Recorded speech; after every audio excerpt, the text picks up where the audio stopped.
ശ്രീ ചന്ദ്രശേഖരൻ ചുമതലപ്പെടുത്തിയ പ്രകാരം മുഹമ്മദ് മൊഹസിൻ. ലോകത്തെ ഏറ്റവും വലിയ പ്രകൃതി വിഭവങ്ങളിൽ ഒന്നാണല്ലോ ഈ ശുദ്ധജല മത്സ്യം. എന്നാൽ അത് വംശനാശ ഭീഷണി നേരിടുന്ന പല കാരണങ്ങളുണ്ട്. വാട്ടർ പൊല്യൂഷൻ, ആവാസ വ്യവസ്ഥയിലെ വ്യത്യാസങ്ങൾ, pH ബാലൻസിൻ്റെ വ്യത്യാസം, അമോണിയ, അങ്ങനെ പല കാരണങ്ങളുണ്ട്. ഈ കേരളത്തിൽ ഇതിന് ഉണ്ടാവുന്ന കാരണം എന്താണെന്ന് വളരെ കൃത്യമായി പഠനം നടത്തിയിട്ടുണ്ടോ? ഇല്ലെങ്കിൽ അങ്ങനെ പഠനം നടത്തിക്കൊണ്ട് അത് പരിഹരിക്കാനുള്ള നടപടി സ്വീകരിക്കുമോ? സാർ, പഠനം നടത്തിയിട്ടുണ്ട് സാർ. ഉൾനാടൻ ജലാശയങ്ങളുടെ വംശനാശ ഭീഷണി നേരിടുന്ന മത്സ്യ വിവര ശേഖരണം നടത്തി അവയുടെ സ്വാഭാവിക നിലനിൽപ്പിന് ആവശ്യമായ ഗവേഷണങ്ങളും പ്രവർത്തനങ്ങളും നടത്തുന്നതിനുള്ള സാങ്കേതിക പരിജ്ഞാനം കേരള ഫിഷറീസ് സമുദ്ര പഠന സർവകലാശാലയ്ക്കുണ്ട്. ഉഫോസ് നിലവിൽ ഈ പ്രവർത്തനങ്ങൾ നടത്തുന്നുണ്ട്.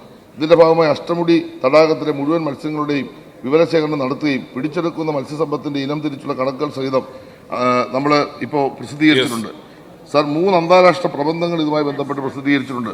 തൃശൂർ പൊന്നാനി കോൾ പാടശേഖരങ്ങളുടെ മത്സ്യസമ്പത്തിനെ സംബന്ധിച്ച് വിവരശേഖരണം നടത്തുകയും പ്രസ്തുത വിവരങ്ങൾ ഉൾക്കൊള്ളുന്ന വിശദ റിപ്പോർട്ട് പരിസ്ഥിതി കാലാവസ്ഥ വ്യതിയാന വകുപ്പിന് കൈമാറിയിട്ടുണ്ട്.